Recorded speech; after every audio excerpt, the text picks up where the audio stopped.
the Nostalgia Critic. I remember it so you don't have to. Are you sick to death yet of CGI?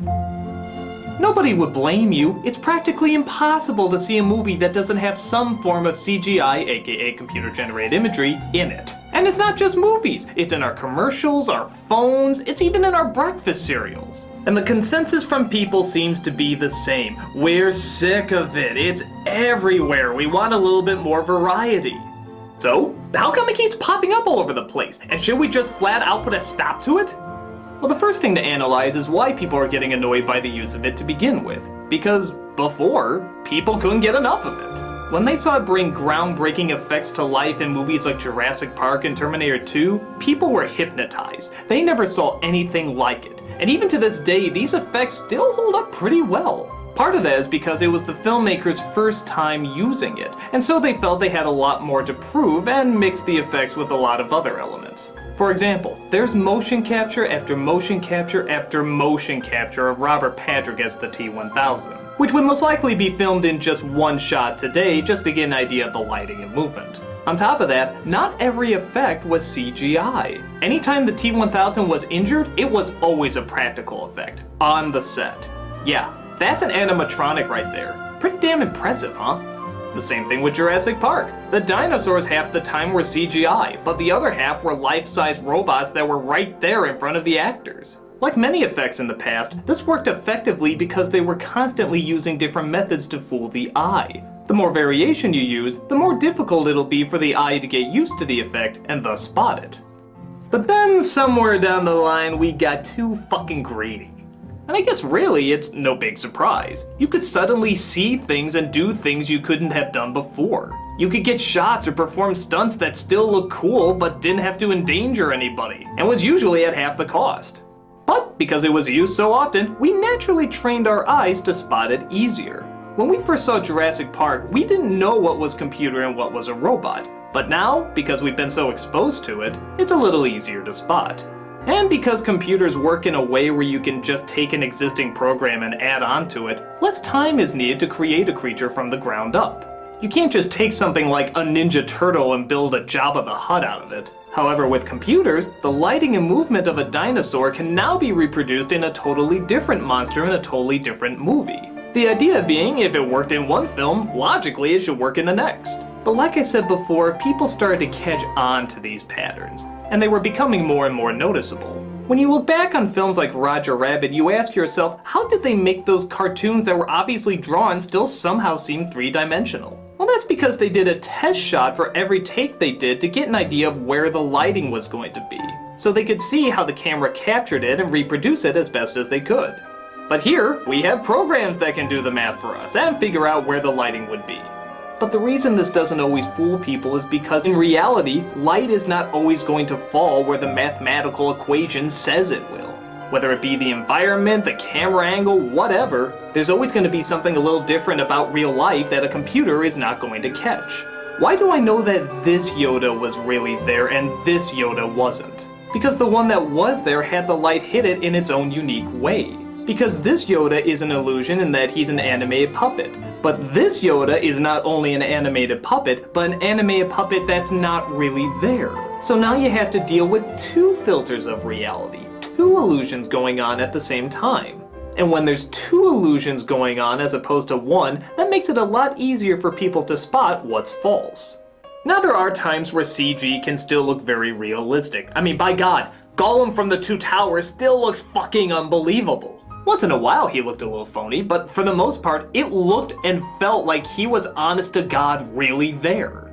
And that's because he was really there. Andy Serkis, who provided the voice, also got dressed up in costume and shot the scenes with the other actors. So not only did the animators have on-set movement and on-set performances, but they also had an on-set model that they could capture the light from that was really there in the scene. And on top of that, the guy that got to do the textures for the skin wasn't a computer guy. He was a makeup guy. In fact, he was originally designing a puppet/costume for Gollum. But when they decided to do the CG route, they taught him the program because they figured he knew what texture should look like. And he did, and it looks unbelievable. So this wasn't just all computer programmers that were putting this together. It was a variety of artists who all knew how to do different illusions in order to bring the major one to life. But that's pretty ballsy saying computer animators do nothing but type in a program. I know there's a lot more than that. You have to fool people into thinking something is in front of you from literally nothing. But like I said before, because it's an illusion of an illusion, convincing an audience of something that's fictional exists while also convincing them it's in a scene when it's not, it's harder to fool people. However, that's when the accepting of the illusion comes in. We don't watch movies like Lion King or Beauty and the Beast with the idea that what we're seeing is in front of us or really there. We see it because it has a story and characters that we enjoy. And we give into the illusion more because we know there are benefits to it, like how expressive it can be, how artistically pleasing it can be, and so on and so forth. I think this is why CG animated movies have caught on so much, because now it's reversed. Rather than CGI being an illusion of an illusion, in the world of animation, it's the closest thing to looking realistic that we have. You always come across those people who say they can't watch cartoons because they know it's not real. They know it's a bunch of drawings and nothing else. But CGI has helped audiences like that because even though they're clearly animated, they look more three-dimensional and realistic. So now, the hand-drawn style is the illusion of the illusion.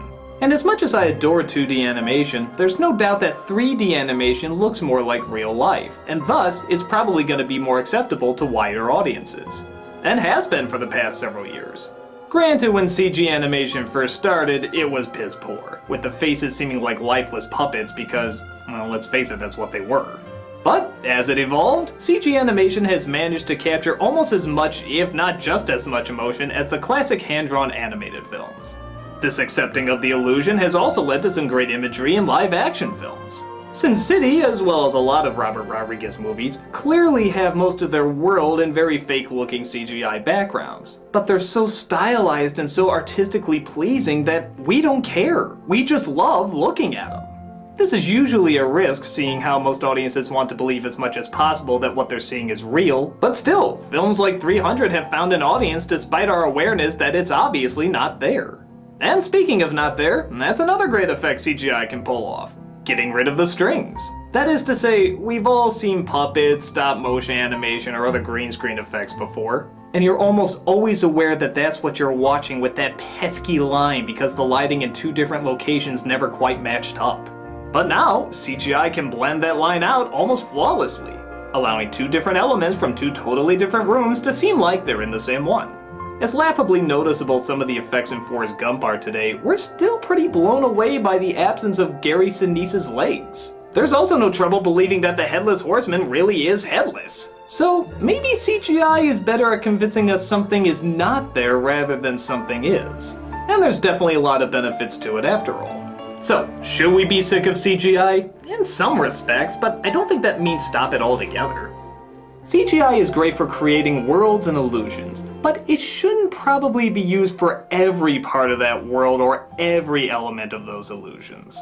Every story is going to tell itself differently, and if the idea is to be like a magic trick where you know it's an illusion but you appreciate the showmanship anyway, CGI is going to be great. But if the idea is to tell a story where the illusion is supposed to completely fool you, then it's probably wiser to mix it up with models, puppets, and other practical effects. As an art form, it's come a long way, and opened up all sorts of avenues and visual wonders. But people forget how many avenues can be opened up by combining old tricks with new tricks, and can often create much more powerful illusions. So CGI shouldn't go away or be criticized for all that it's done, but it should be acknowledged as only one method that can be used in creating an effect. Not just for the sake of variety and creativity, but because the common person is just catching on to it. Because the more a magician repeats his trick over and over and over again, the more likely an audience is going to be to catch on to it and beg for something more. Especially if that magician is CG. I'm the Nostalgia Critic guy, remember it so you don't have to.